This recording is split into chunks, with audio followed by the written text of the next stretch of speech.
1,000 rand, it's alleged. But here's what makes it worse. Do you know that the attorney employed by the college is the sister of the acting CEO, who's a foreign national? The lawyer is a foreign national. Good morning, guys. Good morning once again. Welcome to South Africa Lately, a channel that discusses South African trending news. We do, however, grab here and there from international news when it is trending enough to be brought here. Please do understand that I'm not a politician. I do not have deep knowledge in politics. However, I am a South African citizen who is also a voter, and I do believe that my views count when it comes to political affairs of our beautiful country. We can never thank enough people like Ashley Sauls, the Patriotic Alliance, because they are that rare voice for South Africans to speak for South Africans without a sprinkle of xenophobia, just spitting facts, you see, because it is actually not right, it is actually not good. Let us speak the truth and the truth only, and the devil shall flee. There is no any other country in Africa where this is happening. Let us tell the truth, where South Africans are made to suffer. Not only in this case, there is an illegal employment of foreign nationals. There is also nepotism that is being perpetrated by the foreign nationals that are being illegally employed. So this is just a taboo. This is just downright bad, downright not just horrible. So we can never. We need, when you look, as I am looking at Ashley Sauls on my screen right now, I see a man that I appreciate. A man that represents the voice of South Africans. A man that is carrying a lot of patriotism. Like, he makes sense. Guys, he makes sense. Such people make sense, because we are not supposed to push hate for foreign nationals, but we also have to speak the truth. So many South Africans are unemployed, highly qualified South Africans.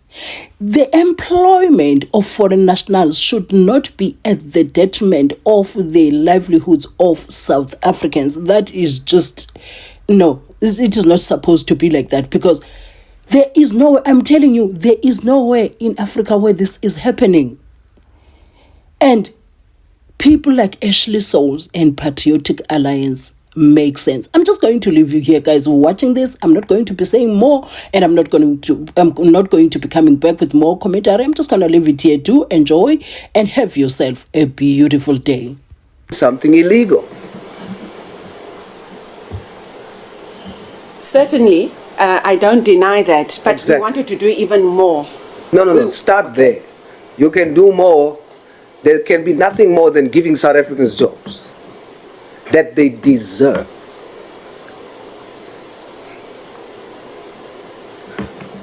When I looked at the presentation, if you look at Motheo, let me give you an example of what your posture to this issue is creating.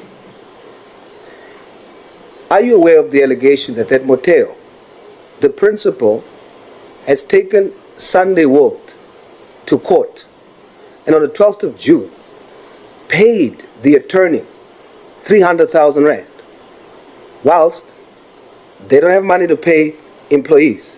She paid legal fees of 300,000 rand, it's alleged. But here's what makes it worse. Do you know that the attorney employed by the college is the sister of the acting CEO, who's a foreign national? The lawyer is a foreign national.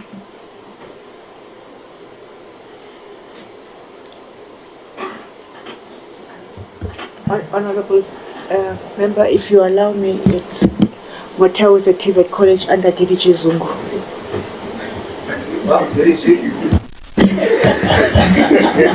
Honorable Sauls, I'm not aware of those allegations. I think I'm hearing those for the first time. Obviously, we'll have to investigate them in relation to what we have raised.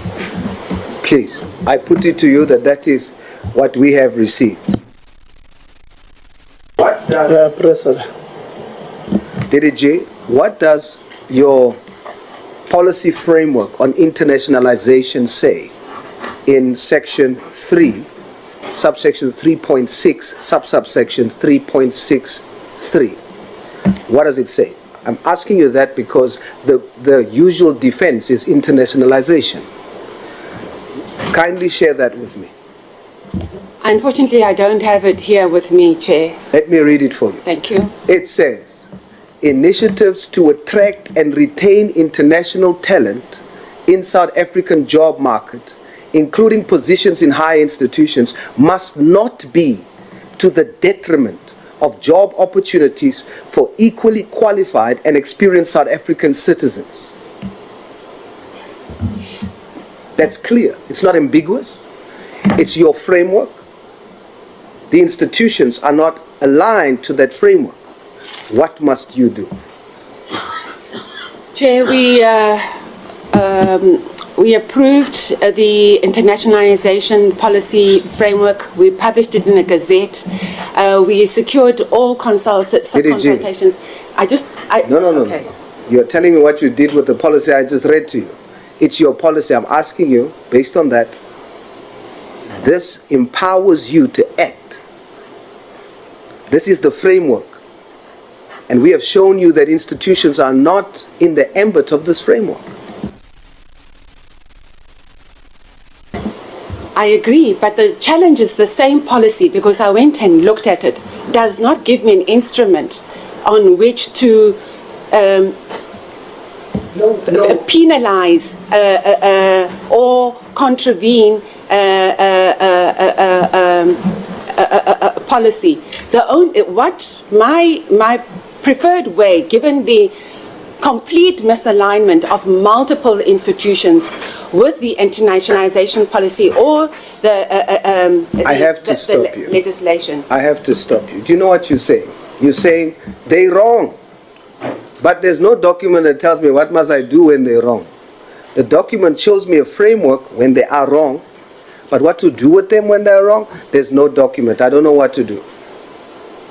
When the law is silent, and you, by virtue of the fact that you can show that there's grounds, that they are outside of the framework, the law supports you to use your discretion to deal with what is clearly wrong.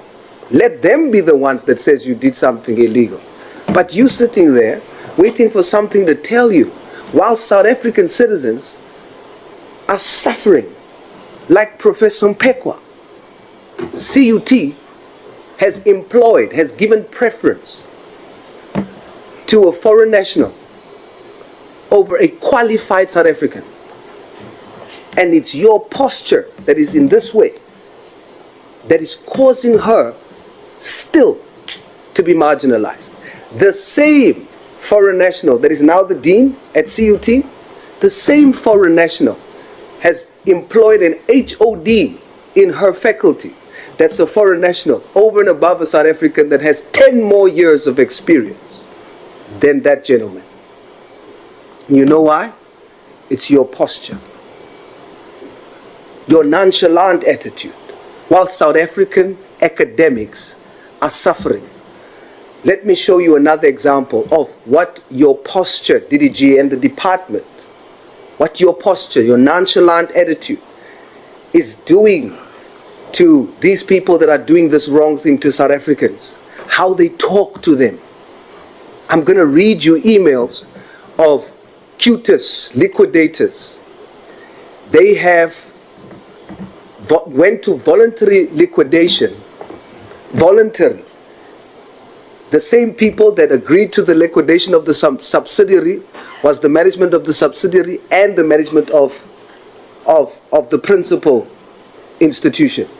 That's a conflict of interest. So they close this one thing, people lose their jobs. 2 out of those employees is asking the liquidators for the UIF letters. This is how the liquidators respond. It's in Afrikaans. The gentleman's name is Martin Botha. Chair, there's some age restriction words here. I'm going to say it so that it's quoted. Martin Botha says to these 2 employees asking for their UIF documents to be corrected so that they can get money now that they have lost their jobs. This is what they are told. Die tweekies is en was deel van die CCMA klomp. Hulle kan gaan kak en klagtes gaan lê waar hulle wil. You know what that says? Interpretation? They can go shit and they can go take their concerns wherever they want to. That's how South Africans are being spoken to.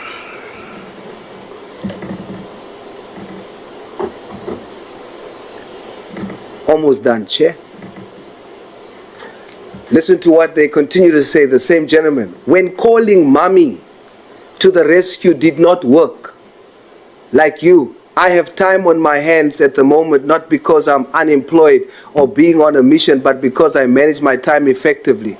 You were an employee of a company that was liquidated by its shareholders. If I recall, you are one of the lower ranking of employees and did not even make meaningful impact on the success of the business, but more likely contributed to the failure of the business. Listen to the arrogance. Lastly, and I conclude, please go ahead and do whatever will make you feel happy, and please include the office of the president, the deputy, as well as every minister in cabinet. Looking at your mailing list, people that has nothing to do with this liquidation, seems you include them only for one reason, and that is to try and score some points. Well, I don't think you will be employed by the CUT. Ever.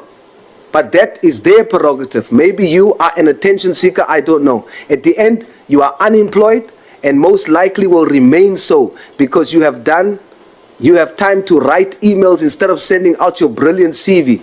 Do you think you will get a good reference from CUT with your behavior? Lastly, I will still help you get the forms for the UIF amended, but stop being such a bloody nuisance. Marty, is that what you called your landlord before you got evicted? She didn't have an income for 3 months. As a result, she got evicted. The liquidator is making fun of her eviction, and she has no job. A South African, DDG, your department and your posture is responsible for the struggle of South African academics. It's disappointing and it's disgusting. Thank you, Chair. Maybe if you can just, for the record, give us the name of that liquidator. I'm going to have to check, but the person, the liquidation company's name, I have to check the name, but the person representing the liquidating company and who's written this emails is Martin Botha. And I shall submit the name of the liquidators. The concerns around the preference of foreign nationals over South African citizens in our institutions of higher learning. Would you agree? Yes, there has not been any intervention. All we've done is studied the legislation. What is the reason for not taking that issue seriously? Chair, I wouldn't say we are not taking it seriously. We are very concerned. In fact, I was planning to have a workshop with universities and the Department of Labour, because this falls within the ambit of the Department of Labour legislation. The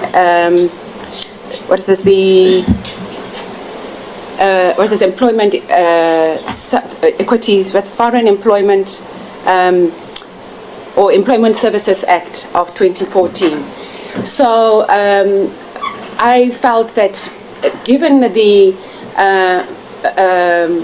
nature of responses we've received from a variety of universities, not just CUT, there's a need for a workshop so that there's an alignment on interpretation of that piece of legislation, because it is very clear either there is insufficient knowledge thereof or incorrect interpretation of what it means.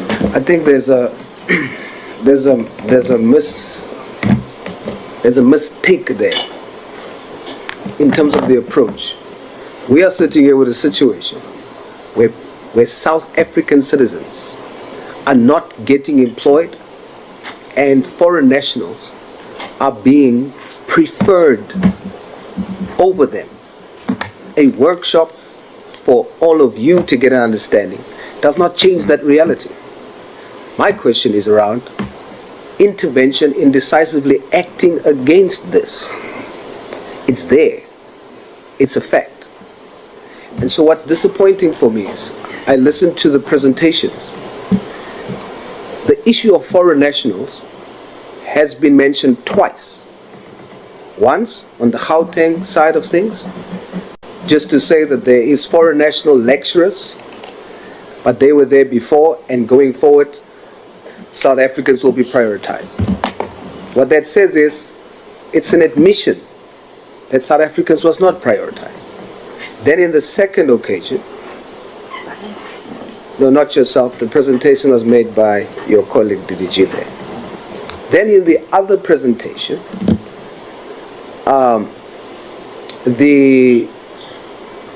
at Motheo, there was the issue on foreign national was skipped because of time, but all the others was mentioned. But what was interesting is that there is no mitigation or turnaround strategy when it came to that issue on the presentation of Motheo.